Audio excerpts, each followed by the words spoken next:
ఏ ఏ దేవతలకు ఏ పూలతో పూజ చేయాలి? ఐశ్వర్య ప్రదాత లక్ష్మీదేవికి తామర పువ్వులంటే చాలా ఇష్టం. విద్యా ప్రదాత సరస్వతీదేవికి మోదుగు పూలు, తెల్లని కుసుమాలు అంటే ఎంతో ప్రీతి. కాళీమాతకు ఎరుపు రంగు పూలు ఇష్టమైనవిగా చెబుతారు. హనుమంతుడికి సింధూర వర్ణ పూలతో పూజిస్తారు.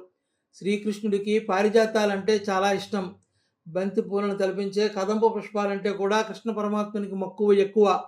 పరమశివునికి ఉమ్మెత్త పువ్వులంటే ప్రీతి. నీలిరంగు పుష్పాలు కూడా ఇష్టమే. మహేశ్వరుణ్ణి శంఖుపుష్పం, తెల్ల జిల్లేడు, ఉమ్మెత్త పూలతో పూజిస్తే సంపదలు కలుగుతాయని చెబుతారు. విష్ణుమూర్తికి పసుపు రంగు పూలతో పూజిస్తే సిరి సంపదలు ప్రసాదిస్తారని నానుడి. వీటితో పాటు మల్లె, మొల్ల, జాజి, సంపెంగ, మెట్ట తామర పూలు కూడా విష్ణువుకు ప్రియమైనవే. శనిదేవుడికి శంఖుపుష్పం, తత్తెర నీలిరంగు పూలతో పూజిస్తారు.